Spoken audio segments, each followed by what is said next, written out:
This is the Horse Radio Network.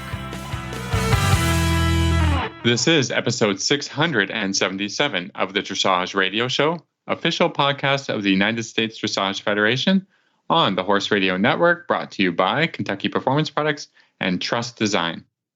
On today's show, we are going to talk to Martha Cook, Managing Director of Trafalgar Square Books. After that, Felicitas von Neumann-Cosel comes on to talk about contact. And to close the show, Reese and I have a trainer tip about geometry.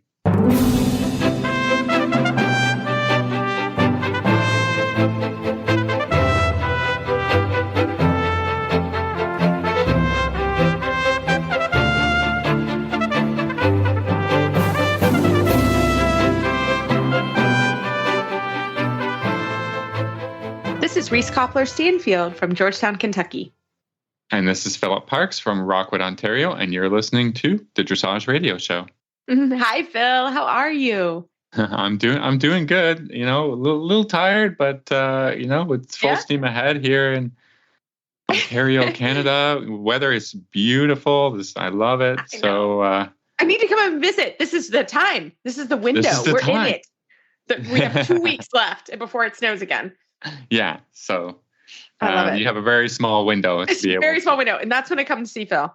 Except when you got married, and it was a little later in the year. But today, Phil, I did something that I said I would never do. So remember, everybody, never say never. We did hay today. Oh, that's not a good job. No, it isn't. And the reason I said never. So I remember being a working student and doing hay and thinking, when I'm a grown-up, I am never doing this. Well, fast forward 30 years, probably, maybe 28 years, whatever. Anyways, you guys know where I'm going with this. And I don't know if anybody else's hay prices have gone through the roof, but obviously mine have gone through the roof like everyone else's. And Phil knows I have a piece of property that was for my retired horses. And right now I don't have any retired horses on the property. So it was just sitting there. So it's driving me crazy. I was like, this thing needs to make some money or something and it's a specific type of property and it's really for retired horses. It's away from the main property and you have to either cross a creek or go on a road. So I don't like a lot of cross between the properties, if that makes sense. So, but I have learned a lot in this endeavor. Number one, hey guys, don't like small pieces of property. That's very important piece of information. No. Number two, I have amazing neighbors who really help me. I shout out to Colleen, who really helped me organize this because I don't really have connections with hay farmers. So Colleen hooked me up. She helped me find the person. She helped find a crew to help me today to put some up. And then my other sweet neighbor, Brad, I was kind of joking with him one night. I was like, yeah, we're doing hay. And I kind of was half joking today when I sent him a message on Facebook. And he's like, no, I get off at 5:30. So at 5:30, I was out there by myself and he came because of course it happens to be a day that we're recording the show and my assistant's on a well-deserved vacation and my other gentleman couldn't come in today. So it was me and then there was a crew too. So shout out. So I have great neighbors and I would say I would never do it again, but there's a big price difference. It takes a village to it does. Cut, bale, move hay, and to get it into your barn. So yes. So anyone who's ever done it, can appreciate it, and also is laughing with me. I'm not gonna lie. I got a quick shower. Like I ran in. I had 8 minutes before we had to record. So my clothes are still in the pile in the bathroom. And I just told Travis, I was like, just don't touch them because they got to go right to the washer, directly to the washer. And and I maybe had a couple beers at this point. They felt well-deserved.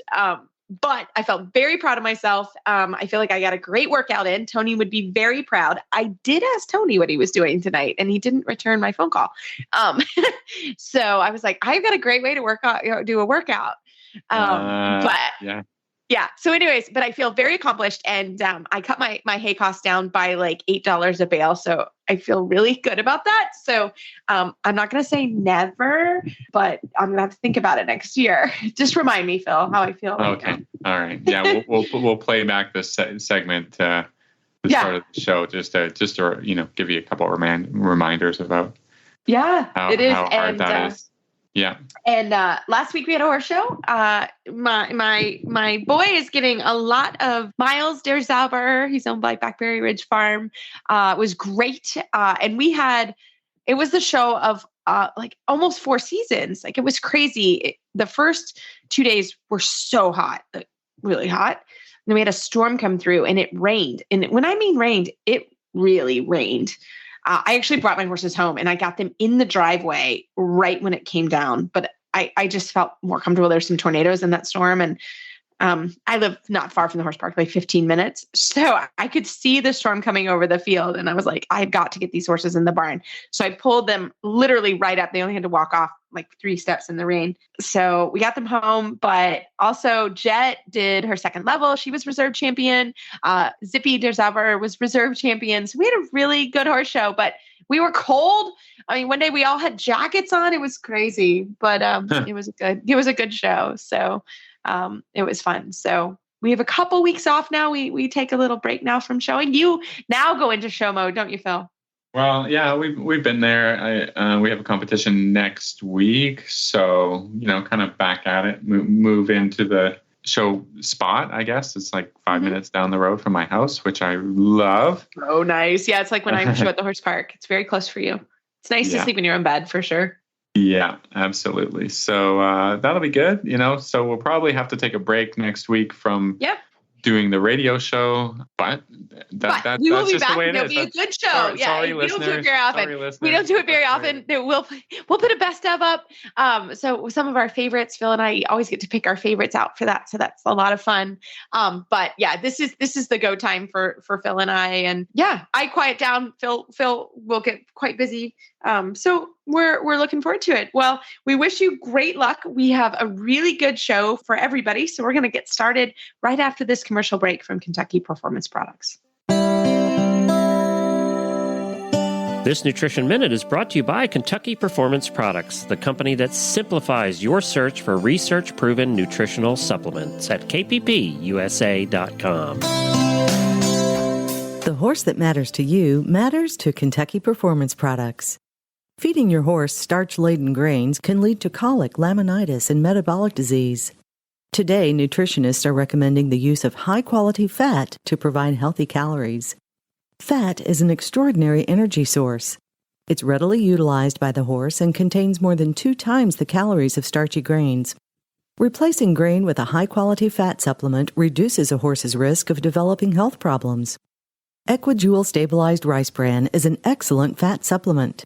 It contains a balanced calcium to phosphorus ratio and won't cause mineral imbalances when added to the diet. Its all-natural ingredients are high in healthy fat and fiber. And best of all, horses fueled by Equijewel stay calmer and more focused on the job at hand. When you need to add healthy calories to your horse's diet, choose Equijewel. To learn more, visit Kentucky Performance Products at kppusa.com. This Nutritional Minute has been brought to you by Kentucky Performance Products. You can find all of their terrific products at kppusa.com.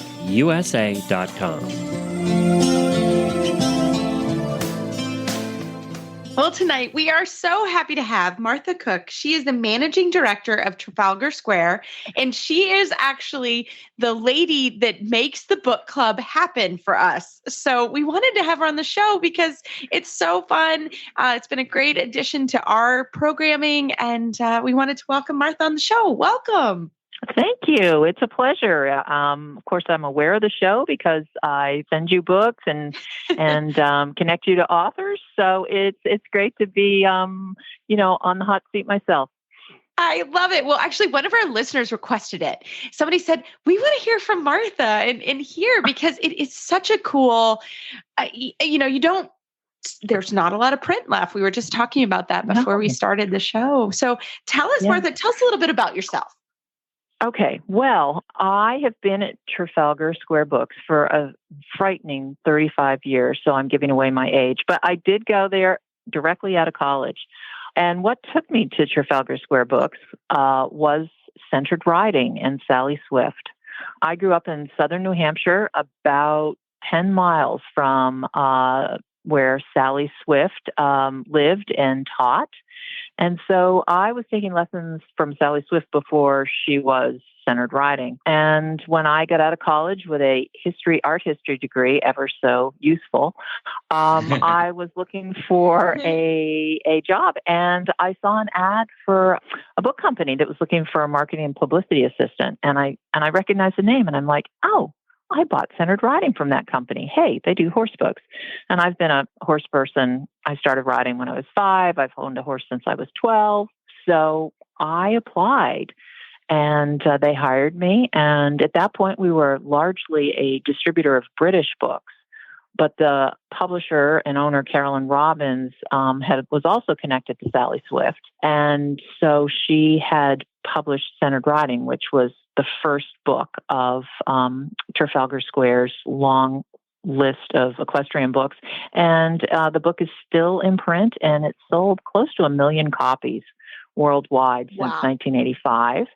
It was translated at various times into 16 languages. So, nothing like starting with your bestseller. That is amazing, and that is such a cool, a good book, So, if anyone wants to pick up one of, I guess, a classic, or however you want to say that about Sally Swift, she's an amazing author, and that's an amazing book. I had a copy myself, so I am, one of the 1 million people who bought that book, and I was a teenager. Me too. I'm there we go. One of the 1 million. Yeah. It's pretty amazing. And we've seen it's been absorbed into just, general writing now. So some people we've found you don't even know of Sally Swift yet. They're probably using those basic concepts of, the 4 basics and, soft eyes and building blocks and all that kind of thing, probably when they started out writing, and may not even know it. But she was a real innovator in balanced writing back in the 1980s. So, Martha, I wanted to talk to you a little bit about, now you're searching out authors and kind of more in the process of creating the books. How do you go about that? What is that look like from the beginning? Yeah. Well, it's kind of a 2-pronged approach. We approach people that we feel are, unique talents or have a name and they haven't done a book, and we feel that they have something to say. And then we also get dozens and dozens of unsolicited submissions. And we obviously publish only a fraction of the books that are sent to us. We do 12 to 15 new books a year, and we're a tremendously small staff. A lot of people are always amazed, but we're only 6 people, and that's including our warehouse person. So we use freelance design, indexing, and that kind of thing, but the lion's share of Trafalgar is done by a really small group of people. So, we take in submissions. We have acquisition meetings every 3 months, and we decide, what might be missing on our list, what's new that we can bring to the front. We've kind of always been known from centered writing, but bringing kind of for the good of the horse and innovative, sometimes alternative books to the equestrian marketplace. And basically, it takes from the time we acquire a book, we have to work about 2 years in advance. So right now we're acquiring books for 2024.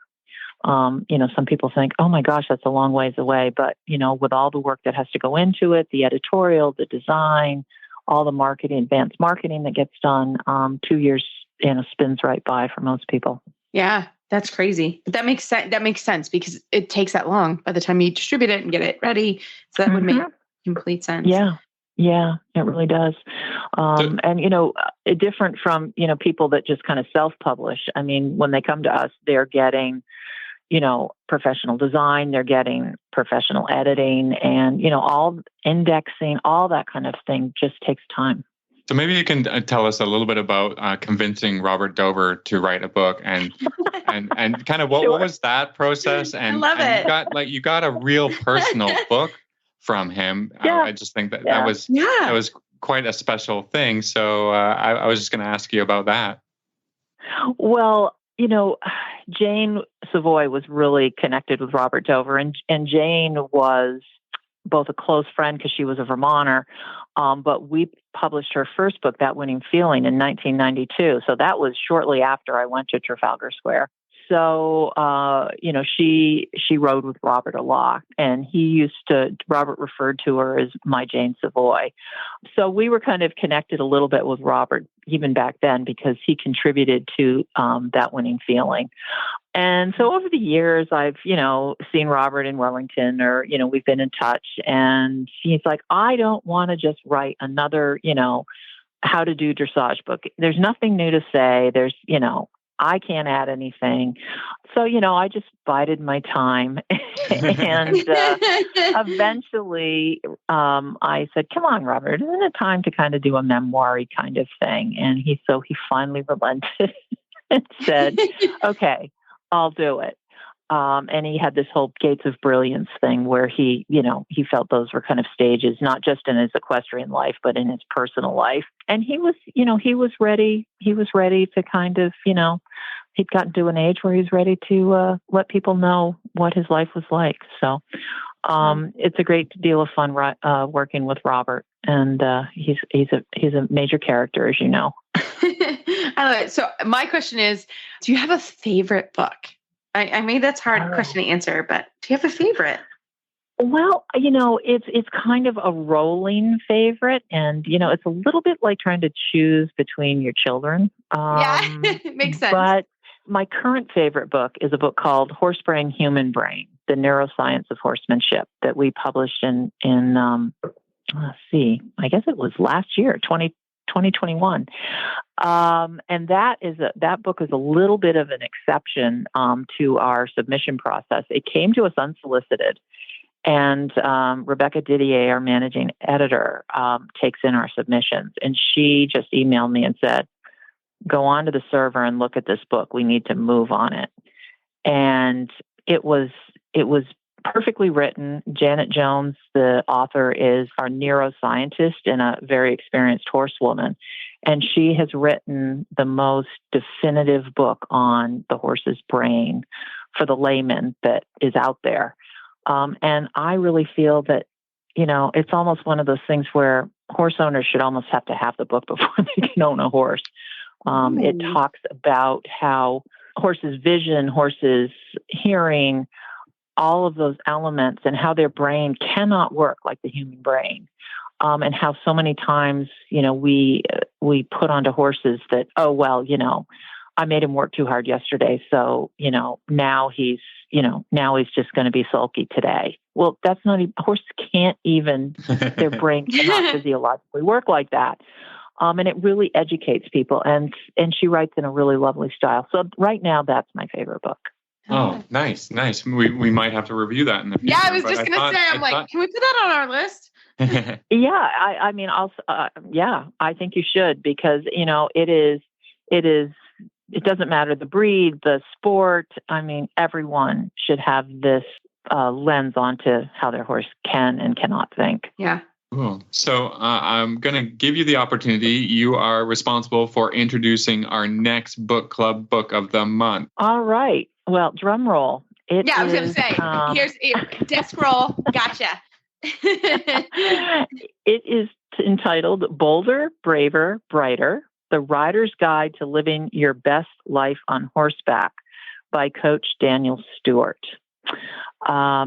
It is a sports psychology book, but it's also a life psychology book about being positive, being bold, and, not being afraid to get out there and lay it on the line with your riding. And Daniel is a huge inspiration. He travels around the country all summer doing clinics. He does a lot with young riders. He's also a physical sports coach as well as a psychology sports coach. And we've been working with Daniel for 20 years. Bolder, Braver, Brighter is his fourth book with us. It's a fabulous design, very modern, and anyone that wants a boost in their, forward-thinking, positive riding would do well to read it. Yeah. Well, we love these kinds of books, and reviewed other ones on, kind of within the same topic, because, I think when you're riding or when you're doing anything, 80-90% of it is just your mental approach, right? And you cannot have success in life or in my opinion, in life or athletics or anything if you are approaching it from the wrong way mentally, and it's not going to happen. So I think this has to be I try to bring this focus, to my students, and let's deal with psychology or a positive approach to things before we can even left rein, right leg, that kind of stuff. It's never gonna, so we're really excited to read this book, or and I've heard him at the Pony Club when he's been at festival. And he was a couple rings over, so I'm not going to lie. When I had a break, and I was able to kind of sit in the back, and he's great. So I'm really looking for it. Since like I said, I only had a quick spurt of what he did, but really enjoyed him, and I think it's going to be a really good book. So, Martha, you can tell everybody how can they find the book and etc. Well, Trafalgar Square Books has a web store, and it is horseandriderbooks.com. All of our books are available there. You can order print books. You can download ebooks from us. We have streaming video.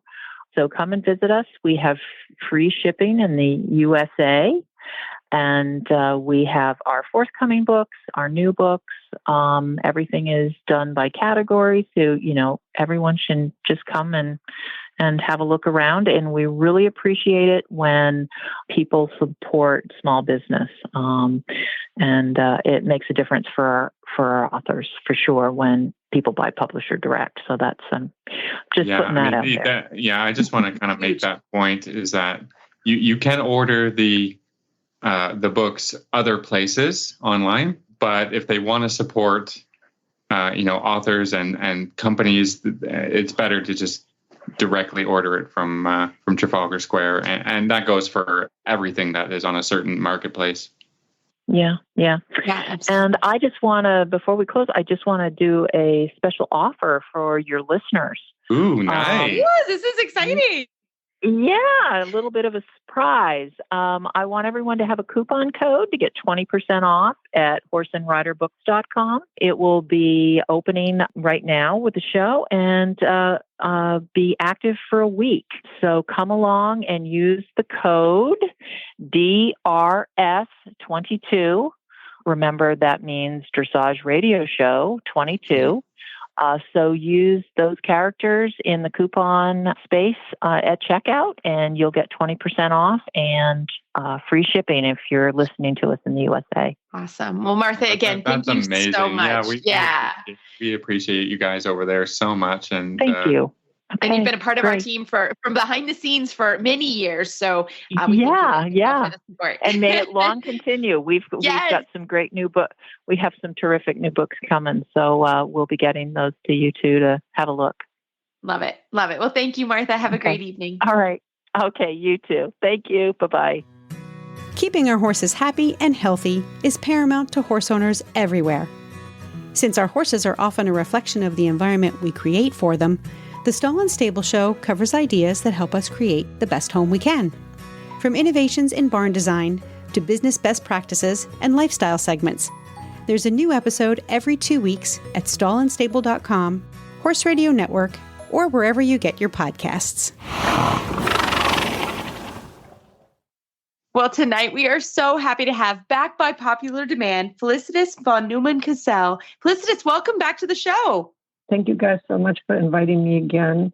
And I appreciate that you are finding another special subject for me to talk about. As I understand tonight, we want to talk about the connection and contact, which seems to be the holy grail in dressage.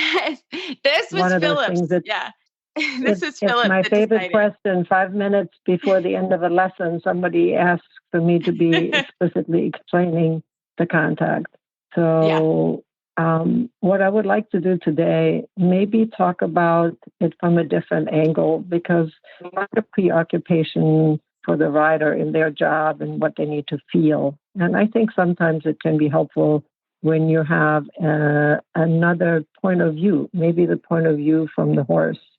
And what I would like to do today is maybe talk about the connection from the horse's point of view and maybe how in a good training system the connection is developed, which is obviously a way of acceptance of the bit for the horse, but also a whole way of moving the body so the horse can accept the bit and that the horse can then start to carry itself, which that in turn will actually give us the feedback in our hands, what we feel and what we need to maybe help the horse with or not help the horse with. So for me, when I have either a young horse or I have a horse that comes for retraining, I really put a high emphasis on the horse, even on the ground, respecting the bit. So I don't hold the rein tight when I'm on the ground, but when I walk the horse and I have a light touch, I accept them or I expect them to give in the pull and follow softly. And if I touch the bit and the horse doesn't follow softly, my response will be to move the body. And I'm not going to go into too many details, but the big point for me is to help the horse understand that using its body in a certain way will help it to get lighter on the bit instead of I'm pulling, you're pulling, then I'm pulling back. And I sometimes do simple things like walk little small circles, and if the horse doesn't follow, I'll tap it a little in the belly and make it a little quicker so it gets lighter on his feet so it can lighten. Another thing that I will do is that I will do on the ground a little work on their neck to show them that they can actually arch their neck and release in the jaw, and that the rein can be super soft so that I show them what I want them to do with their body.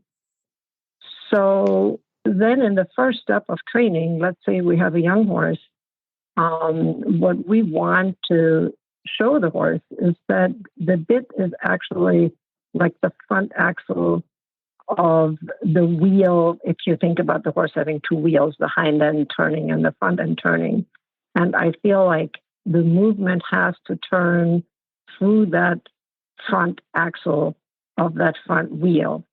So what that would mean in a young horse, we imagine our training level frame. The horse's, top line is kind of level. And you see a horse that starts to arch his neck, kind of like the image of a horse looking over the edge of the cliff, but not falling down, and finding a stable contact. So as it goes forward, it can flow and connect. And the image here is that you can feel that if that front axle gets tight, means if your hands get tight or the horse is pulling down, then there's no more flow through the contact, but there is basically, you will tell that the horse either is going to root into it, and that feeling of flow, that the movement can flow through the bit, kind of disappears. And I think that's incredibly important in the very beginning with young horses. And I think that's often a stage where a lot of mistakes happen, where the rider's either intimidated by a horse that's moving too big, or they're afraid of a horse that has a little bit of a temperament issue.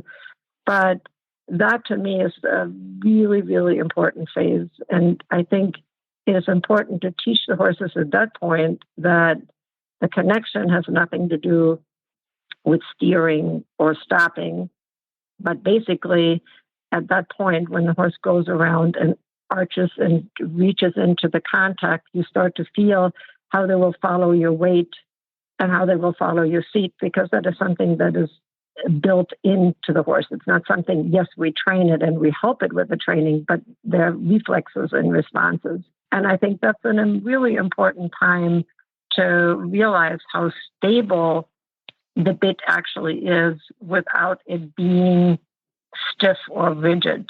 And so this is, I think, we can easily imagine this flowing forward horse going into the contact and the person steering with their core, steering with their seat, and riding transitions by shifting their weight and riding, transitions on their seat. I know that is a skill, and maybe some of our listeners do not understand that skill, but I would like for them to imagine that their hands are not the part that create the stop at first or the turn. For me, the hand later is the more sophisticated, helps to frame the horse, like you can give it lateral flexion and help therefore for bending and so forth. But steering and stopping is not really the main goal. And so from here, when you visualize that, now you think about, we're moving up the levels, so to speak. And I just would like for you to imagine the horse. And when you see a horse going from a training level frame to now we can slowly fast forward to second level or third level and fourth level to very maybe in the end to the idea of a horse being able to do a Grand Prix. One of the things that we would like to see at all times that the horse keeps that sense of, I think somebody else called it the horse bridges its neck over the bit. It is that idea that it lengthens the neck out of the top, the same way as I described looking over the edge of the cliff, but staying balanced back, which gives the idea that because the neck is so round, that the front really stays a wheel, and as the horse starts to collect, the wheel gets bigger in front. The withers comes up, the horse starts to be able to raise his chest, and therefore it can stay light on the contact. It doesn't have to lean. And it's not seen very often, but I think a wonderful example for you to go and look at Sabine Should Carry with her Senseo stallion. I mean, when she rides at her high collection, you can see how she can push her hands forward, and that horse is still reaching into the bit. He's real stretching into the bit. And for me, that is really the image that I'd like to see for the horse to carry itself. And now for you as listeners to think about why am I trying to describe all of this, is that you start to have to think that within training, the bit has to be you have to have a visual of where does it have to be. I'm talking about now if the hands are getting too far back and the neck is too short, then that front wheel can't turn anymore. If the head of the horse is too far down, then the contact can't be nice because the balance goes down. Or if the neck is bracy and not arching anymore, you will not find a good contact. It doesn't matter how much you feel or what you do. So we want to have this image in mind. And I think another aspect, talking about the horse, I think is very important to think about is that when the horse starts to round and then it rounds his neck upward and the rider's hands are in the right place, you want to see where when I feel the horse's mouth, where do I feel it? And when a horse goes well and picks itself up, you start to feel like you're feeling literally the bit little bit more in the corners of the horse's mouth. And I think that's one thing that is really important to consider for the rider. Where am I connecting with the horse? Because if your hand comes down and you push your hands down and the bit starts to go onto the bars of the mouth, the horse will either disappear or brace against you. So to realize that hand position sometimes varies so that we can stay in the corners of the mouth to make the horse comfortable to be able to accept the bit. I really like that point. Maybe I haven't heard it quite put that way before, but that just makes total sense to me. As far as riders who carry their hands too low and then activates on the bar, or a horse that comes too high in the head, like all of these things. Maybe we can talk about, kind of some of the basics. You said about, a very young horse, and what's our first movement that we want to be able to ride in a balanced way is, like a circle, very big circles. It's a really good point. As I was trying to describe that, just to take it for an example, when I have a green horse, I make sure, I've have a nice indoor arena with walls, so I don't worry about being taken in any sense or form somewhere where I don't want to go. So I don't have to be forced to hold on to the horse's mouth. But when I feel them go in balance straight down the long side, my first test will be, could I do a half a 20-meter circle in the middle of the arena? And then straighten the horse again. So that in very little ways, you start to turn off your seat and see how much can the horse follow without losing the connection. And yeah, well, what I see very commonly is, a rider turning the horse with inside rein only and thinking about like, oh, I have to bend the horse. And then they've got all this front end bend and the horse is running off the other way and all kinds of problems like that. And so, I think if you're not balancing the entire horse, you're not doing a good job. Yes, I think that is probably one of the most common conflicts that you can see. And I think to begin with, again, I think the education for the rider to really feel that they can turn the horse off their seat is important, because that's where sometimes the problem starts, when their body says go straight and then they're trying with their hands to say turn. And the other issue is that the thought of the rein is not a steering but an alignment issue. So the idea of what you're just describing, how can we help people to understand that when your inside rein comes too far, the horse overbends and now the outside shoulder falls out. So your front wheel doesn't have any alignment anymore. The hind wheel can't drive the front wheel. So it's like a car going through a turn and kind of sliding out because you didn't steer the wheel straight enough. And I think to maybe help our riders to understand that when you want to connect the horse, the first thing you have to have is the shoulders have to stay in front of the haunches, and then you can flex the horse in the pole if you want to frame them and help them in a turn. But you have to keep that alignment of the shoulders, or like you just said, the balance goes astray. And that sometimes even a counter positioning can be helpful to come around the turn. If your shoulders are not staying aligned in front of the haunches, can be a very helpful tool.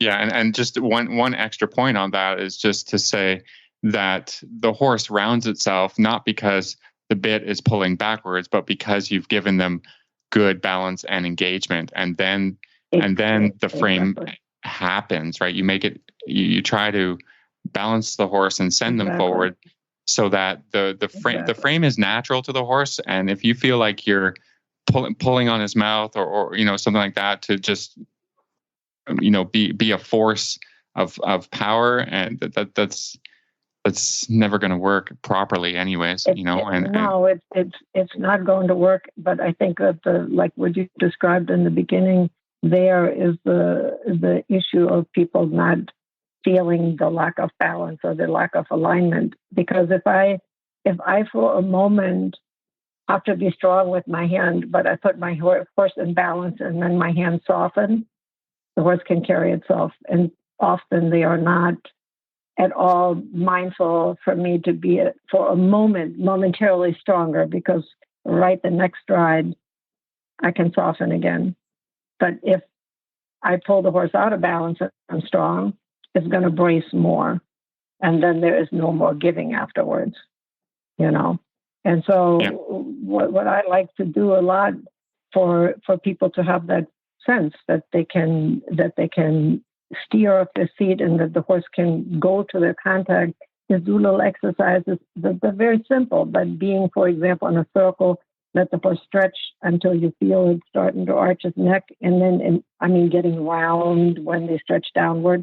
And then not even let the neck go down so far, kind of gently pick the ears back up, take the reins a little shorter, see if you can keep the horse just as soft and stretchy in a little shorter frame that's more up. And then you can, if you feel them get bracey a little bit, stretch them again. And then maybe you don't have to stretch them that far. And then you bring them back up so that the horse starts to realize, oh, I can round my neck up and I can keep that stretchy and light feeling.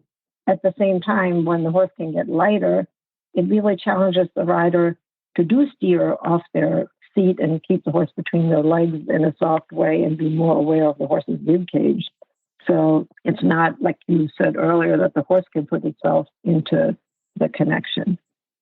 And so I think that is a really important part for people to feel, that the horse can, even in collection, like I like to do an Überstreichen in a half pass or an Überstreichen in a pirouette. Can you really sit the horse down and then make a slack in the rein? And it carries itself. Yeah. Yeah, people go wrong there. And I think you're so right. That's so basic, but it's actually incredibly important. It's so difficult to do, to be balanced on the horse and actually be able to influence yourself, to put yourself in a good balance, and then influence the horse to have a good balance. It takes forever. The interesting thing is, though, it seems so complicated, but when the spot is there, it's so simple. Because when balance is there for both horse and riders, it's not a big deal. But that's just the simplicity of it is sometimes mind-boggling for people that haven't experienced it, because they expect it's got to be all of this and this and this, and we got to do this and that, and really isn't much of any of that. So that's really I think, something that people have a hard time realizing until they have felt it. And that's where having a good schoolmaster, not so much a horse that does incredibly fancy tricks, but a good schoolmaster that can be round and light and can come up, for somebody to feel that you can actually feel this little bit of collection and staying that light, and you can steer over your seat, can be eye-opening. So having access to something like that is incredibly important. Yeah. And I think I have a young assistant right now that is learning all these things, and she's a very talented rider, but putting her one time on a really well-trained horse and just stepping behind it with the stick just a little and giving her the feeling what it feels like when the horse gathers itself for a piaffe step but gets lighter and lighter and comes together is like eye-opening for her. Yeah. It's an eye-opening feeling. And I think that's what connection is, right? I think that's it's the bow shape and is how it changes as the horse develops. I want to mention, because we talked about the horse's mouth, I think that the part that's really overlooked for people in understanding is that the bone, the tongue, is connected to the hyoid bone that goes into the TMJ and is kind of a U shape, has a muscular connection to the base of the neck and to the sternum, actually, and behind the shoulder blades.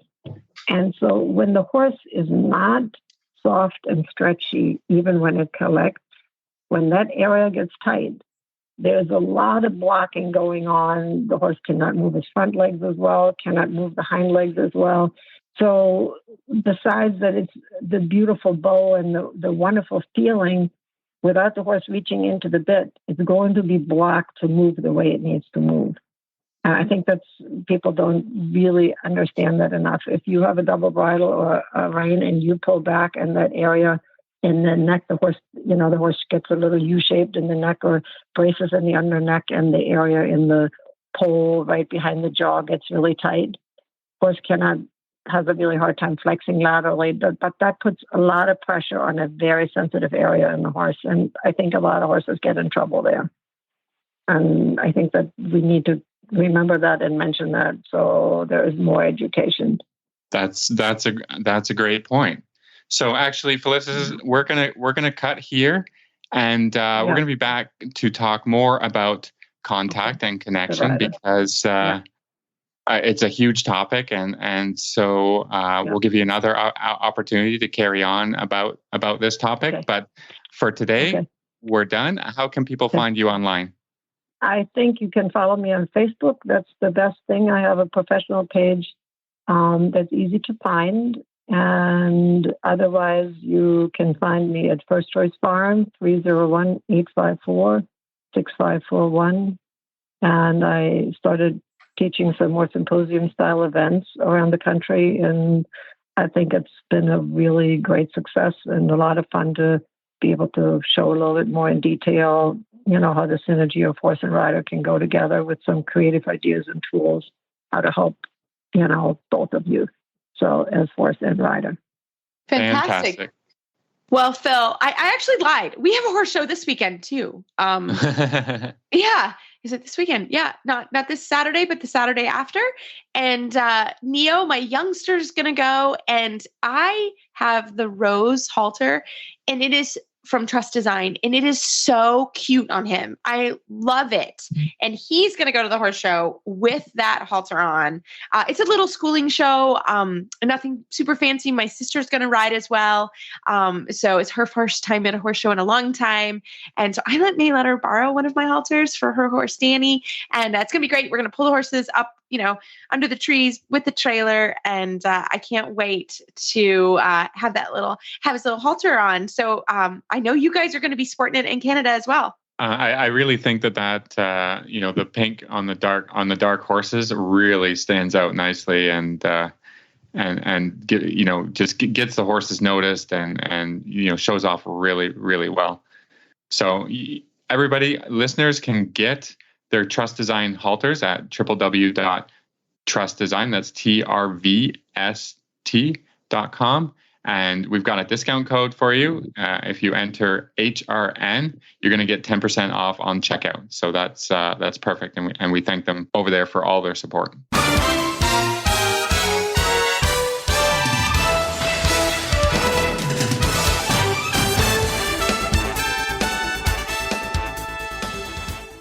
Well, we have a great Trust Design tip of the week.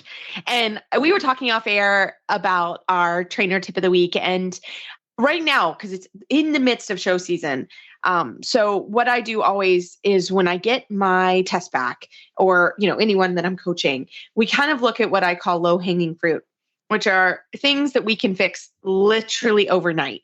And to me, those are mainly geometry questions. Wouldn't you agree, Phil? I mean, there's certainly some square halts and, a little better turn on the haunches. But in general, you do not want to lose points on geometry. So we wanted to remind everyone a little bit about the structure of the arena. We have done this before, but it's been a while. And, now it's time to really review it because it's show season and we don't want you to miss points. So remember that a full dressage court is 20 by 60 meters. So if you break it down, that if you're looking at the short side, which is 20 meters, from the corner to the quarter line is 5 meters. From the quarter line to the center line is another 5 meters. And it would be repeated the same on the other side. So that would equal 20 meters. So just remember the markers. So I'm looking at right now, I am the diagram that I'm looking at, A is closest to me and C is furthest away, just so you can kind of see how the arena is positioned. But when you look at from the corner marker of the arena to the first marker, right? So from the corner to M in this case, it is 6 meters. Between M and R is 12 meters. R and B is 12 meters. B and P is 12 meters, P and F is 12 meters, and F to the corner marker is 6 meters. Okay, that is the same on the other side. So you can actually Google dressage arena, pops right up. That's what I did because I want to make sure that I told you guys exactly right. But so, for example, when you have a 20-meter circle at C, you actually, if you were to look at the diagram, you are going to go 2 meters past I for your circle point. Okay, so you may have to actually pull up a test and look at this. I think a lot of people on a 20-meter circle make them 18 meters, and the judges know that trick. So the judges are actually looking at the line of S, I, and R, and you better come past it. That is literally the magic point in the arena if you're doing training level, because that is the same point that your serpentine loop in training level test 3 will go to. So it's 2 meters closest to X between I and L is that magical circle point. So I think that's really important. So for me, those are some really important parts of the arena. Phil, I know you have yours too. So I'm going to pass it to you. Well, for me, it's less about like you can know it, but then you have to practice it.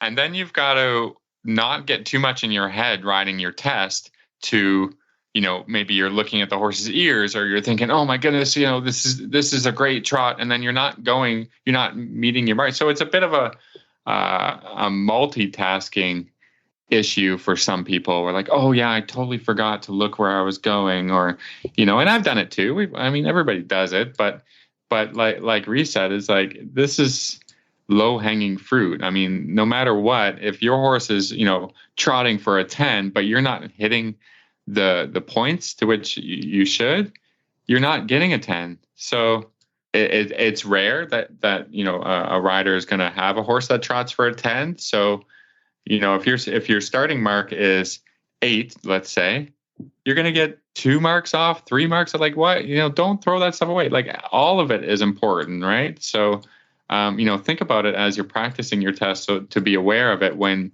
you actually get in the ring in front of a judge. That's kind of where I'm going with this. Yes. I just think it's really, and it's also important, I think, when you're in there and you're like riding along and you have to do a 10-meter circle, and let's say it's at a weird spot. This happened to me this weekend when I was doing first level test 3. I knew I needed to do a 10-meter circle, but I had a moment of panic. I haven't done that test in a while. And I was like, oh my gosh. But I knew what the places were, right? I knew it was 12 meters between each marker. And essentially it was halfway. It's 5 meters, but you look almost halfway to find your circle points. So if you really know and have memorized the arena, then that's really important information as you go through. So I just wanted to bring it up as our trainer tip of the week. I thought it was super important to remember. Yeah, I just want to throw one extra tip about this and doing your geometry correctly. So another little trick that I use is that as I'm doing my walk warm up, whether it's on a short rein, long rein, whatever, I'm actually practicing. So I have 3 horses at Prix St. George this year. That 8-meter circle is tricky. So I'm walking through the 8-meter circle every day and putting it at different places and just saying, just to train my body and my horse's body to recognize that shape and that pattern for no other reason than just to, look up and ride it and know that I'm going to be able to hit my markers, because even the horses at that level, the most common, like if I'm working on stuff, I'm going to do a 10-meter circle because it just flows better. It's more naturally balanced and whatever. I'm only practicing 8-meter circles when I'm practicing the test, and that might be once or twice a week. So, but every day I'm gonna walk through that circle, or other parts of the test which are a bit tricky or have funny movements and funny spots. I walk it every day. I agree completely. Yeah, absolutely. And I think that goes into, I think that's great. And I did the same thing in the warm up at the horse show, but there was where I warmed up, there was no arena to kind of get my head wrapped around it. So I think that's really important just to remember that as you go through. So I love it. I hope that's it's not a hot tip or, a hot take by any means, but I think it's a good reminder. And that's why we wanted to bring it up for today. So as always, we love email and Facebook shout outs. Keep them coming. We know everyone's really busy right now. Give your trainers a little extra love, maybe an extra coffee. I know every trainer I know right now, we're all working really hard. So it's the go time of the season. So maybe give your trainer a little love. I'm shouting out to all the trainers today. But as always, you can find our show notes and links to today's guest on our website at dressageradio.com. Like us on Facebook, just search Dressage Radio Show. Follow us on Twitter at Horse Radio. My website is Maple Crest Farm KY, and my email is reese@horseradionetwork.com. I think the best way to find me is probably through Facebook, or my email is philip@horseradionetwork.com. I'd like to thank our sponsors this week. That's Kentucky Performance Products and Trust Design. If you'd like to support our show and the Horse Radio Network, you can do that through the auditor program found at horseradionetwork.com. Everybody, keep your heels down and your shoulders back. We will talk to you in a few weeks. We're thinking about you. Just working hard, showing, and doing dressage things. So have a great week.